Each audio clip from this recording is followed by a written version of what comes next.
భోజన ప్రియులందరికీ నమస్కారం. పలావ్ రుచులకి స్వాగతం. ఈరోజు బెల్లం గవ్వలు రెడీ చేసుకుందాము. మామూలుగా అయితే బయట వీటిని మైదా పిండితో చేస్తారు. కానీ మనం గోధుమ పిండితో చేద్దాము. చాలా టేస్టీగా ఉంటాయి. చాలా క్రంచీగా కూడా ఉంటాయి. ఇవి ఎలా రెడీ చేసుకోవాలో చూసేద్దామా? అందుకోసం ముందుగా ఒక మిక్సింగ్ బౌల్ తీసుకొని అందులోకి ఒక అర కేజీ వరకు గోధుమ పిండి వేసుకోవాలి.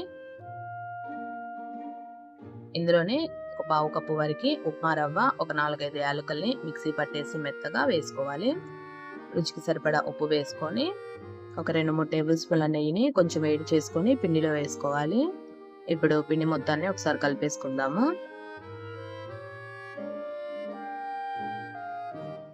ఇప్పుడు పిండిని ఇలా ముద్ద చేస్తే ముద్దలాగా రావాలి మనకి.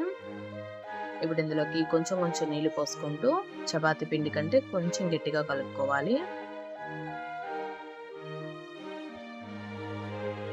ఇలాగా పిండి మొత్తాన్ని కలుపుకున్న తర్వాత ఒక 10 నిమిషాలు పక్కన నానబెట్టుకుందాము. 10 నిమిషాల తర్వాత పిండి మనకి ఇంట్లో సాఫ్ట్గా ఉంటుంది. ఇప్పుడు పిండి మొత్తాన్ని ఒకసారి కలిపేసుకొని చిన్న ఉండలు రెడీ చేసుకుందాము. మనం పెద్ద సైజు గవ్వలు చేసుకోవాలనుకుంటే కొంచెం పిండిని పెద్ద సైజు ముద్దల్లా తీసుకోవాలి. లేదు కొంచెం చిన్న సైజులో కావాలనుకుంటే కొంచెం చిన్న సైజులో చేసుకోవాలి. ఇలాగా అన్ని పిండి ముద్దల్ని రెడీ చేసుకొని పక్కన పెట్టేసుకున్నాము. ఇలా రెడీ చేసుకున్న పిండి ముద్దలతో ఇప్పుడు గవ్వలు ఒత్తుకున్నాము. ఇది అందరి ఇళ్లలో ఉంటుంది కదండి, గవ్వల చెక్క. దీనికి కొంచెం ఆయిల్ అప్లై చేసుకుంటే మనకి ఈజీగా గవ్వలు అతుక్కోకుండా వచ్చేస్తాయి.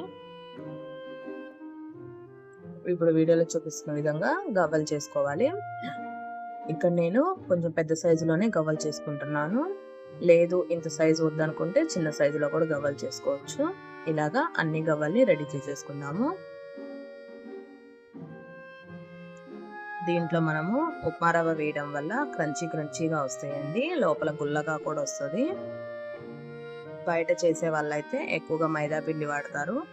కానీ నేను పిల్లల విషయంలో మైదా పిండి బదులు ఎక్కువగా గోధుమ పిండి వాడుతూ ఉంటాను.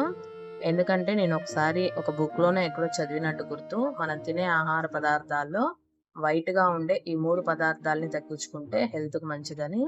అందులో మొదటిది మైదా పిండి, సెకండ్ది సాల్ట్, థర్డ్ వచ్చేసి వైట్ రైస్. ఈ మూడింటిని మన ఫుడ్లో కంట్రోల్ చేసుకుంటే హెల్త్ బాగుంటుందని నమ్ముతాను నేను ఎక్కువ. ఇక్కడ మా పిల్లలు హాలిడేస్ అని చెప్పేసి నాతో పాటు గవ్వలు చేస్తున్నారు. వాళ్ళకు కూడా ఎంజాయ్గా ఉంటుందని చెప్పేసి వాళ్ళ చేత కూడా చేపించాను. ఇలా గవ్వలన్నీ రెడీ అయిపోయిన తర్వాత డీప్ ఫ్రై చేసేసుకుందాము. డీప్ ఫ్రైకి సరిపడా ఆయిల్ పెట్టుకొని ఆయిల్ బాగా హీట్ అయిన తర్వాత మంటను పూర్తిగా తగ్గించేసి మనం తీసుకునే బాండీని పట్టి గవ్వల్ని వేసుకొని వేయించుకోవాలి. గవ్వలు వేసిన ఒక 5 నిమిషాల తర్వాత ఈ విధంగా గెంటె పెట్టి కలుపుకుంటే గవ్వలు అనేవి ఎక్కడ అతుక్కోకుండా వచ్చేస్తాయి. ఈ గవ్వలు మనకి కొంచెం వేగడానికి టైం పట్టిద్ది, ఎందుకంటే లోపల నుంచి వేగితేనే క్రంచీగా ఉంటాయి కాబట్టి. సుమారు నాకు ఒక పావు గంట తర్వాత ఈ విధంగా ఎర్రగా వేగిపోయినాయి. ఇప్పుడు వీటిని తీసుకొని పక్కన పెట్టేసుకుందాము.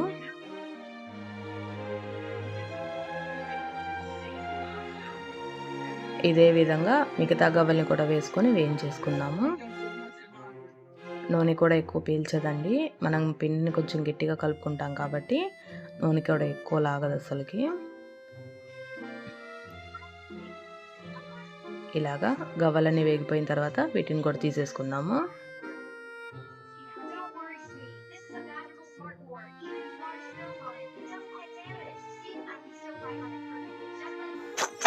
చూసారా గవ్వలు ఎంత క్రంచీగా ఉన్నాయో. ఇప్పుడు ఇందులోకి పాకం రెడీ చేసుకుందాము. స్టవ్ ఆన్ చేసి ప్యాన్ పెట్టుకొని మనం అర కేజీ పిండి తీసుకున్నాం కాబట్టి ఒక పావు కేజీ వరకు బెల్లం తురుము తీసుకొని టీ గ్లాస్లో సగం వాటర్ పోసుకొని బెల్లాన్ని పూర్తిగా కరిగించుకోవాలి. బెల్లం అనేది పూర్తిగా కరిగిపోయిన తర్వాత ఇప్పుడు పాకం వచ్చిందో లేదో చూసుకుందాము. మనకి గవ్వలకి ముదురు తీగ పాకం వస్తే సరిపోతుంది. ఇలాగా తీగ పాకం వచ్చిన తర్వాత మనం వేయించి పెట్టుకున్న గవ్వలన్నిటిని పాకంలో వేసుకొని కలుపుకుంటూ ఉండాలి. మంటని లో ఫ్లేమ్ మీద పెట్టుకొని ఒక 10 నిమిషాలు కలుపుకుంటూ ఉండాలి. ఈ 10 నిమిషాలకి ఈ గవ్వలు అనేవి పాకాన్ని బాగా పీల్చుకుంటాయి.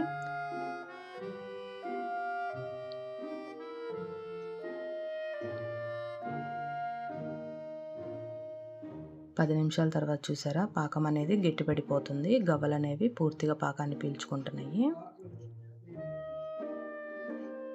ఇలాగా పాకం అంతా పూర్తిగా గవ్వలకు పట్టిన తర్వాత స్టవ్ ఆఫ్ చేసేసుకొని ఈ గవ్వల్ని పూర్తిగా చల్లారనిద్దాము. పూర్తిగా చల్లారిన తర్వాత గవ్వలు అనేవి విడివిడిగా వచ్చేస్తాయి. మనం ఏం కదపాల్సిన పని లేదు. ఈ గవ్వలు అనేవి మనకి సుమారు నెల నుంచి 2 నెలల వరకు నిల్వ ఉంటాయండి. క్రంచీగా ఉండి టేస్టీగా ఉండే బెల్లం గవ్వలు రెడీ అయిపోయినాయి. తప్పకుండా ట్రై చేసి సమ్మర్లో ఎలా వచ్చినాయో కామెంట్లో చెప్పండి.